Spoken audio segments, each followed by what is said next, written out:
12장. 성도 여러분, 나는 여러분이 성령께서 주시는 선물들에 대해 모르기를 원치 않습니다. 여러분은 이방인으로 있었을 때 말도 못하는 우상의 이끌림을 받았다는 사실을 아실 것입니다. 그러므로 여러분에게 알려드릴 것이 있습니다. 하나님의 성령으로 말하는 사람은 예수님은 저주받은 사람이다 라고 말하지 않으며, 성령을 통하지 않고는 예수님은 주님이시다 라고 말할 수 없습니다. 선물은 다양하지만 성령은 같은 성령이십니다. 섬기는 일은 다양하지만 주님은 같은 주님이십니다. 일하는 것은 여러 가지이지만 모든 사람 속에서 모든 일을 하시는 분은 같은 하나님이십니다. 성령께서 각 사람에게 나타나신 것은 공동의 이익을 얻게 하려는 것입니다. 어떤 이는 성령으로부터 지혜의 말씀을, 다른 사람은 동일한 성령에게서 지식의 말씀을 받았습니다. 또 어떤 사람은 같은 성령으로부터 믿음을, 다른 사람은 병 고치는 능력을, 다른 사람은 기적을 행할 수 있는 능력을, 또 다른 사람은 예언을, 다른 사람은 영들을 구별할 수 있는 능력을, 또 다른 사람들은 다양한 언어로 말할 수 있는 능력을, 어떤 사람은 그 언어들을 통역할 수 있는 선물을 받았습니다. 이 모든 일은 한 분이신 같은 성령께서 하시는 일입니다. 성령께서는 그분이 원하시는 대로 각 사람에게 이런 것들을 나누어 주십니다. 몸은 하나이지만 많은 지체들이 있고, 몸에 지체들이 많이 있지만 한 몸인 것처럼 그리스도도 그와 같습니다. 우리는 유대인이든지 그리스인이든지 종이든지 자유인이든지 모두 한 성령으로 세례를 받아 한 몸을 이루었고, 모두 한 성령을 모시게 되었습니다. 몸은 하나의 지체가 아니라 많은 지체들로 이루어져 있습니다. 발이 나는 손이 아니므로 몸의 일부가 아니다라고 말한다고 해서 발이 몸의 일부분이 아니라고 하겠습니까? 귀가 나는 눈이 아니므로 몸의 일부가 아니다라고 말한다고 해서 몸의 일부분이 아니라고 하겠습니까? 온몸이 눈이라면 어떻게 듣겠습니까? 온몸이 귀라면 어떻게 냄새를 맡겠습니까? 그러나 사실 하나님께서는 그분이 원하시는 대로 몸 안에 각각 다른 기능을 하는 여러 지체를 두셨습니다. 모든 것이 하나의 지체뿐이라면 몸은 어디 있겠습니까? 그러나 지금 그런 것처럼 지체는 많아도 몸은 하나입니다. 눈이 손에게 너는 내게 필요 없어라고 할 수 없으며, 머리가 발에게 너는 내게 쓸데없어라고 말할 수 없습니다. 이와는 반대로 몸에서 더 약해 보이는 부분이 오히려 요긴하며, 몸에서 고귀하지 못하다고 생각하는 지체를 우리는 더욱 고귀하게 대하고, 볼품없는 부분들을 더 품위 있게 꾸밉니다. 반면에 우리 몸 중에서 아름다워 보이는 부분들은 특별히 그럴 필요가 없습니다. 하나님께서는 몸의 지체들을 함께 모아 부족한 지체들에게 더욱 큰 영광을 주셨습니다. 그래서 우리 몸에 나님이 없게 하시고 몸의 여러 지체들이 서로 돌보며 살게 하셨습니다. 몸의 한 지체가 고통을 당하면 모든 지체가 함께 고통을 당하고, 한 지체가 영광을 받으면 모든 지체가 함께 기뻐합니다. 여러분들은 그리스도의 몸이며 한 사람 한 사람은 그 몸의 지체입니다. 하나님께서 교회 안에 일할 사람들을 세우셨습니다. 첫째는 사도들이요, 둘째는 예언자들이요, 셋째는 교사들이요, 그 다음에는 기적을 행하는 사람들이요, 또한 병 고치는 능력이 있는 사람들이요, 다른 사람들을 도와주는 사람들이요, 또 지도력이 있는 사람들, 그리고 방언을 말하는 사람들입니다. 모든 사람이 다 사도이겠습니까? 모두가 예언자이겠습니까? 모두가 교사이겠습니까? 모든 사람이 기적을 행하는 사람이겠습니까? 또 모두가 병 고치는 능력이 있는 사람이겠습니까? 모두가 방언으로 말하는 사람이겠습니까? 모두가 방언을 통역하는 사람이겠습니까? 하지만 여러분들은 더 큰 선물을 받도록 간절히 구하십시오. 이제 나는 여러분에게 가장 좋은 길을 보여드리겠습니다. 13장. 내가 사람의 방언과 천사의 말을 하더라도 내게 사랑이 없다면 나는 울리는 종과 시끄러운 꽹과리와 다를 게 없습니다. 내가 예언하는 선물을 받고 모든 비밀과 모든 지식을 헤아리고 또 산을 옮길 만한 믿음을 가지고 있다 하더라도 내게 사랑이 없다면 나는 아무것도 아닙니다. 내가 내 모든 재산을 나누어주고 내 몸을 불사르게 내어준다 하더라도 사랑이 없으면 내가 얻는 것은 아무것도 없습니다. 사랑은 오래 참습니다. 사랑은 친절합니다. 사랑은 시기하지 않습니다. 사랑은 자랑하지 않습니다. 사랑은 교만하지 않습니다. 사랑은 무례히 행동하지 않습니다. 사랑은 자기 유익을 구하지 않습니다. 사랑은 쉽게 성내지 않습니다. 사랑은 원한을 품지 않습니다. 사랑은 불의를 기뻐하지 않고 진리와 함께 기뻐합니다. 사랑은 모든 것을 덮어주며 모든 것을 믿으며 모든 것을 소망하며 모든 것을 견뎌냅니다. 사랑은 영원합니다. 예언은 있다가도 없고 방언도 있다가 그치며 지식도 있다가 사라질 것입니다. 우리가 지금은 부분적으로 알며 부분적으로 예언하지만 완전한 것이 오면 부분적인 것은 사라지게 될 것이기 때문입니다. 내가 어렸을 때는 말하는 것이 어린아이와 같고 생각하는 것이 어린아이와 같고 깨닫는 것이 어린아이와 같았지만 어른이 되어서는 유치한 것들을 버렸습니다. 지금은 우리가 거울을 통해 보는 것 같이 희미하게 보지만 그때에는 얼굴과 얼굴을 마주보듯이 보게 될 것입니다. 지금은 우리가 부분적으로 알지만 그때에는 하나님께서 나를 아신 것처럼 완전하게 알게 될 것입니다. 그런즉 믿음, 소망, 사랑 이 세 가지는 항상 있을 것인데 그 중에서 가장 위대한 것은 사랑입니다. 14장. 여러분은 사랑을 추구하십시오. 영적인 선물을 간절히 바라되 그 중에서도 특히 예언하기를 구하십시오. 방언을 말하는 사람은 사람에게 말하는 것이 아니라 하나님께 말하기 때문에 그가 하는 말을 알아들을 수 있는 사람이 없습니다. 그 사람은 성령으로 하나님의 비밀들을 말하는 것입니다. 이와는 달리 예언하는 사람은 사람에게 말합니다. 그는 사람들에게 덕을 세우며 용기를 북돋우고 위로를 주는 말을 합니다. 방언을 말하는 사람은 자기 자신에게만 덕을 세우지만 예언하는 사람은 교회에 덕을 세웁니다. 나는 여러분 모두가 방언을 말하기를 원하지만 더욱 원하는 것은 예언하는 것입니다. 교회에 덕을 세우기 위해서는 통역하는 사람이 없다면 방언을 말하는 것보다는 예언하는 사람이 더 위대합니다. 성도 여러분, 내가 여러분에게 가서 방언으로 말하고 계시나 지식이나 예언이나 교훈으로 말하지 않는다면 방언으로 말하는 것이 여러분에게 무슨 유익이 되겠습니까? 마찬가지로 필이나 검은고와 같이 생명이 없는 악기가 악보대로 명확하게 구별되는 소리를 내지 않으면 그것이 무엇을 연주하는지 어떻게 알겠습니까? 나팔수가 분명한 소리를 내지 않으면 누가 전투 준비를 할 수 있겠습니까? 이처럼 여러분도 방언으로 알아듣지 못하는 말을 하면 여러분이 말하는 것을 어떻게 알아들을 수 있겠습니까? 그것은 단지 허공에다 대고 말하는 것에 불과합니다. 세상에는 여러 종류의 다양한 소리가 있고 그 어느 것도 의미가 없는 소리는 없습니다. 내가 그 소리의 의미를 이해하지 못하면 나는 그 사람에게 외국인이 되고 그 사람도 내게 외국인이 될 것입니다. 여러분에게 있어서도 마찬가지입니다. 여러분이 영적인 선물을 간절히 바라고 있으니 여러분은 교회에 덕을 세우는 선물을 넘치게 받을 수 있도록 힘쓰십시오. 이런 이유로 방언으로 말하는 사람은 자기가 말하는 것을 통역할 수 있게 해달라고 기도해야 합니다. 혹시 내가 방언으로 기도하게 된다면 내 영은 기도하지만 내 마음은 아무런 열매가 없습니다. 그렇다면 어떻게 하면 좋겠습니까? 나는 영으로 기도하면서 마음으로도 기도하겠습니다. 또 영으로 찬양하면서 마음으로도 찬양하겠습니다. 그렇지 않고 여러분이 영으로만 하나님께 감사한다면 거기에 참석한 초심자가 여러분의 말을 알아듣지 못하는데 어떻게 여러분이 드린 감사에 아멘이라고 말하겠습니까? 여러분이 감사한 것 자체는 잘한 일이었는지 몰라도 다른 사람에게는 덕을 세우지 못하는 것입니다. 나는 내가 여러분 중에 어느 누구보다도 더 많이 방언을 말하는 것으로 인해 하나님께 감사드립니다. 그러나 나는 교회에서 방언으로 10,000마디를 말하는 것보다 알아들을 수 있는 언어로 5마디를 말하기를 원합니다. 성도 여러분, 생각하는 데 있어서는 어린아이가 되지 마십시오. 악에 대해서는 갓난아이가 되어야 하겠지만 생각하는 데 있어서는 어른이 되어야 합니다. 율법에 이런 기록이 있습니다. 주님께서 말씀하시기를 다른 방언하는 사람들과 외국인의 입술을 통해 이 백성에게 말할지라도 저희가 오히려 나의 말을 듣지 않을 것이다. 그러므로 방언은 믿는 사람들이 아니라 믿지 않는 사람들을 위해 주신 표적이지만 예언은 믿지 않는 사람들이 아니라 믿는 사람들을 위해 주신 것입니다. 만일 모든 교회가 한자리에 모여서 저마다 방언으로 말한다면 깨달음이 적은 사람이나 믿지 않는 사람이 교회에 들어와서는 여러분을 정신 나갔다고 하지 않겠습니까? 그러나 모든 사람이 예언하고 있는데 믿지 않는 사람이나 깨달음이 적은 사람이 들어오면 그들은 모든 사람들에 의해 자기가 죄인이라는 책망을 받고 모든 사람들에게 심판을 받아 그 사람 속에 감춰진 것들이 백일하에 드러날 것이며 그 사람은 무릎을 꿇고 하나님을 경배하며 참으로 하나님께서 여러분 가운데 계십니다라고 외칠 것입니다. 성도 여러분, 어떻게 하면 좋겠습니까? 여러분이 함께 모일 때 어떤 사람에게는 찬송할 것이 있고 어떤 사람은 가르칠 것이 있고 또 다른 사람에게는 계시가 있고 방언도 있고 통역하는 것도 있을 것입니다. 이 모든 것은 교회의 덕이 되게 행하십시오. 누군가 방언을 말하게 되는 경우 2사람 혹은 기껏해야 3사람 정도만 말하게 하십시오. 그것도 한 번에 한 사람씩 말하고 한 사람은 통역을 하십시오. 통역하는 사람이 없으면 교회에서는 방언을 하지 말고 자기 자신과 하나님께만 말하십시오. 예언하는 사람의 경우에는 2-3명이 말하고 다른 사람은 그들이 말하는 것을 분별하도록 하십시오. 그러나 만일 앉아있는 다른 사람에게 계시가 내리면 먼저 예언하던 사람은 예언을 그쳐야 합니다. 이래야 여러분 모두가 차례대로 예언할 수 있게 되어 모든 사람들이 교훈과 격려를 받게 됩니다. 예언자들의 영은 예언자들의 자기 절제에 의해 통제를 받습니다.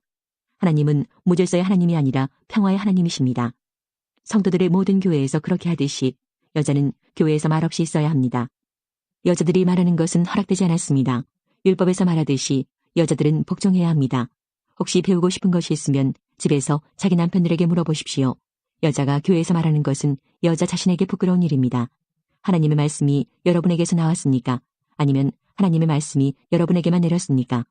누구든지 자기를 예언자나 영적인 선물을 받은 자로 생각하는 사람이 있으면 내가 여러분에게 쓴 것이 주님의 계명이라는 것을 명심하십시오. 이러한 사실을 인정하지 않는 사람은 자신도 인정받지 못할 것입니다. 그러므로 나의 성도 여러분, 예언하기를 간절히 바라십시오. 그리고 방언으로 말하는 것을 막지 마십시오. 다만 모든 것을 적당하게 하고 질서 있게 하십시오. 15장. 성도 여러분, 내가 여러분에게 전파한 복음에 대해 여러분에게 알려드리려고 합니다. 여러분이 받아 그 안에 굳게 선 복음 말입니다. 내가 여러분에게 전파한 말씀을 굳게 붙들고 헛되이 믿지 않으면 여러분은 이 복음으로 구원을 얻습니다. 내가 받은 가장 중요한 것을 여러분에게 전해주었습니다. 그리스도께서 성경에 기록된 대로 우리 죄를 위해 죽으신 것과 장사 지낸 바 되었다가 성경에 기록된 대로 3일 만에 다시 살아나셨다는 것과 그리고는 베드로에게 나타나시고 그 후에 12 제자에게 나타나시고 그 후에 한 번에 500명이 넘는 사람들에게도 나타나셨다는 사실입니다.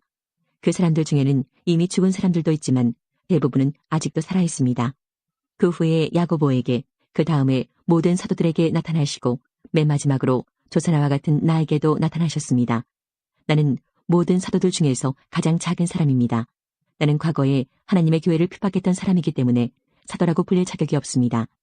그러나 지금의 나는 하나님의 은혜로 된 것이므로 내게 베푸신 그분의 은혜가 헛되지 않습니다. 나는 다른 사도들보다 더 열심히 일하였습니다. 그러나 그 일은 내가 한 것이 아니라 나와 함께 하시는 하나님의 은혜로 한 것이었습니다. 내가 되었든지 아니면 그 사람들이 되었든지 간에 우리가 전파한 복음은 이런 내용이고 여러분은 이것을 믿었습니다. 그리스도께서 죽은 자들 가운데서 다시 살아나셨다고 우리가 전파하는데 여러분 중에서 죽은 자들의 부활이 없다고 말하는 사람이 있는 것은 어찌된 일입니까? 죽은 자들의 부활이 없다면 그리스도께서도 다시 살아나지 못하셨을 것입니다. 그리고 그리스도께서 다시 살아나지 못하셨다면 우리가 전파한 복음도 헛되며 여러분의 믿음도 헛될 것입니다. 그뿐만이 아닙니다. 우리는 하나님께서 그리스도를 다시 살리셨다고 그분에 대해 증언했으니 하나님에 대해 거짓 증언한 사람들로 파면될 것입니다. 죽은 자들이 다시 살아나지 못한다면 하나님께서 그리스도를 다시 살리지 않았을 것입니다. 참으로 죽은 자들이 다시 살아나는 일이 없다면 그리스도께서도 다시 살아나지 못했을 것입니다. 그리고 그리스도께서 살아나지 않으셨다면 믿음은 공허한 것이될 뿐더러 여러분은 여전히 죄 가운데 있을 것입니다. 그렇게 되면 그리스도를 믿다가 죽은 사람들도 멸망했을 것입니다. 우리가 그리스도 안에서 소망하는 것이 이 세상 삶에 그친다면 우리는 이 세상 어느 누구보다도 불쌍한 사람들일 것입니다. 그러나 이제 그리스도께서는 죽은 자들 가운데에서 다시 살아나 잠자는 자들의 첫 열매가 되셨습니다. 죽음이 한 사람을 통해 온 것처럼 죽은 자들의 부활도 한 사람을 통해 옵니다.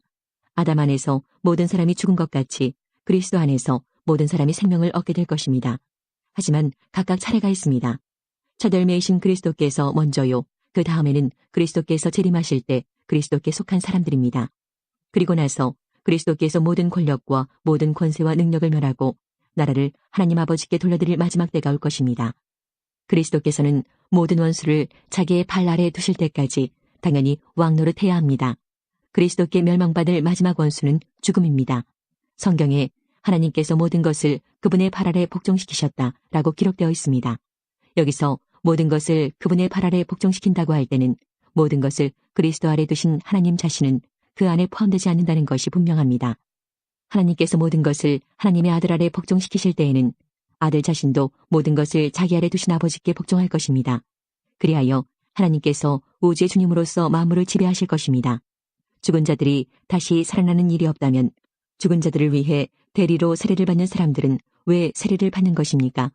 죽은 사람들이 도무지 살아나지 않는다면 그 사람들이 죽은 자들을 위해 세례를 받는 이유는 무엇입니까? 우리의 경우는 어떻습니까? 우리는 무슨 이유로 매 순간 위험에 처한단 말입니까? 성도 여러분, 우리 주 예수 그리스도 안에서 내가 여러분에 대해 가지고 있는 자랑을 두고 확신 있게 말합니다만 나는 날마다 죽습니다. 내가 에베소에서 사나운 짐승들과 싸운 것이 단순히 인간적인 이유에서였다면 내가 얻은 것이 무엇이겠습니까? 죽은 자들이 다시 살아나는 일이 없다면 먹고 마시자 내일이면 죽을 목숨이라고 하지 않겠습니까? 속지 마십시오. 나쁜 친구를 사귀면 좋은 습관도 나쁘게 됩니다. 정신을 똑바로 차리고 죄짓지 마십시오. 여러분 중에 하나님에 대해 무지한 사람들이 덜어있어서 여러분이 부끄러운 줄을 알라고 이 말을 하는 것입니다.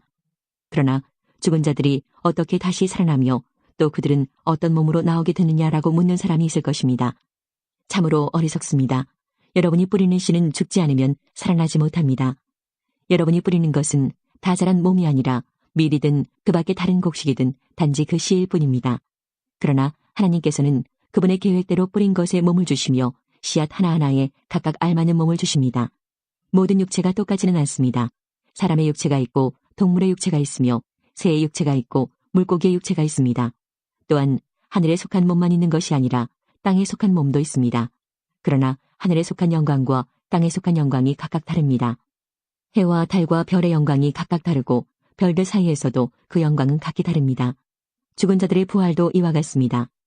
썩을 몸을 심지만 썩지 않을 몸으로 다시 살아납니다. 비천한 몸을 심지만 영광스러운 몸으로 다시 살아납니다. 또한 약한 몸을 심지만 능력 있는 몸으로 다시 살아납니다. 자연적인 몸을 심지만 영적인 몸으로 다시 살아납니다. 자연적인 몸이 존재한다면 영적인 몸도 존재합니다. 성경에 첫사람 아담이 살아있는 존재가 되었다고 기록된 것처럼 마지막 아담은 생명을 주는 영이 되었습니다. 그러나 신령한 몸이 먼저 있었던 것은 아닙니다. 자연적인 몸이 먼저 있었고 그 후에 신령한 몸이 왔습니다. 첫사람은 땅의 흙에서 나왔고 둘째 사람은 하늘에서 났습니다. 땅에 속한 사람들은 땅에 속한 그 사람과 같고 하늘에 속한 사람들은 하늘에 속한 그분과 같습니다. 우리가 땅에 속한 사람의 형상을 지니고 있는 것처럼 하늘에 속한 분의 형상을 지니게 될 것입니다. 성도 여러분, 내가 분명히 선언하거니와 육체와 피는 하나님의 나라를 상속받을 수 없으며 썩는 것은 썩지 아니하는 것을 상속받을 수 없습니다. 내가 여러분에게 비밀을 알려드리겠습니다. 우리는 다 잠잘 것이 아니라 변화될 것입니다. 마지막 나팔 소리가 울릴 때 눈 깜짝할 사이에 죽은 자들이 썩지 않을 몸으로 다시 살아나며 우리는 변화될 것입니다. 썩을 몸은 반드시 썩지 않을 몸을 입어야 하며 죽을 몸은 죽지 않을 몸을 입어야 합니다. 썩을 몸이 썩지 않을 몸을 입고 죽을 몸이 죽지 않을 몸을 입게 되면 승리가 죽음을 삼켜버렸다고 기록된 말씀이 사실로 드러나게 될 것입니다. 죽음아, 너의 승리가 어디 있느냐? 죽음아, 너의 찌르는 것이 어디 있느냐? 죽음이 찌르는 것은 죄이며 죄의 힘은 율법입니다. 그러나 우리 주 예수 그리스도를 통해 우리에게 승리를 주시는 하나님께 감사합니다. 그러므로 나의 사랑하는 성도 여러분, 굳게 서서 흔들리지 말고 항상 주님의 일을 위해 자신을 들이십시오. 주님을 위해 일한 여러분의 수고는 결코 헛되지 않는 것임을 기억하시기 바랍니다. 16장. 이제 성도들을 돕기 위한 헌금에 대해 말하고자 합니다. 내가 갈라디아의 여러 교회에게 지시한 대로 여러분도 그렇게 하십시오. 여러분은 매주 첫날 각자 할 수 있는 대로 자기 수입에 따라 얼마씩을 저축해 두십시오. 그리하여 내가 여러분에게 갈 때 헌금을 하느라고 마음 쓰는 일이 없게 하십시오. 내가 그곳에 가게 되면 여러분이 인정하는 사람에게 내가 소개장을 주어 그가 여러분이 모은 선물을 예루살렘으로 가져가게 하겠습니다. 만일 나도 가는 것이 더 좋다면 그들은 나와 함께 갈 것입니다. 나는 마케도니아에 갈 일이 있으니 그곳에 들렀다가 여러분에게 가려고 합니다. 여러분에게 가면 나는 얼마 동안 여러분과 함께 지낼 것 같습니다.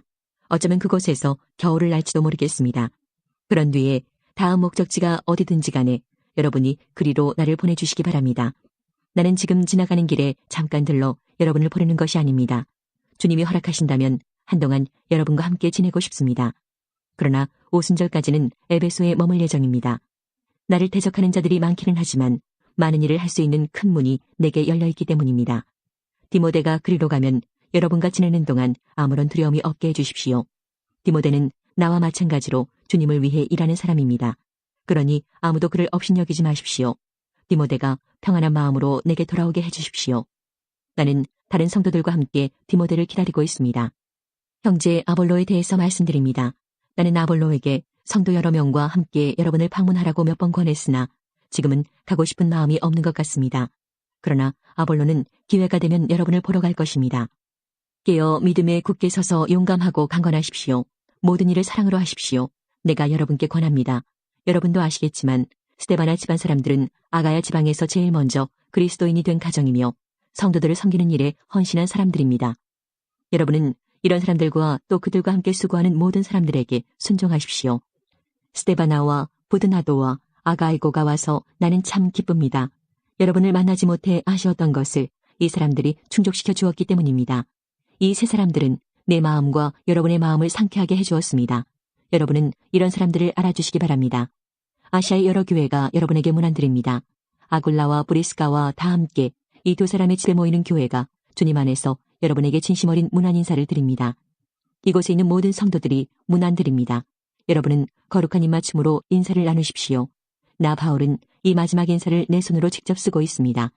주님을 사랑하지 않는 사람이 있다면 그 사람에게 하나님의 저주가 임할 것입니다. 주님 오십시오. 주 예수님의 은혜가 여러분과 함께 하시기를 바랍니다. 나의 사랑이 그리스도 예수 안에서 여러분 모두에게 있기를 기원합니다. 아멘.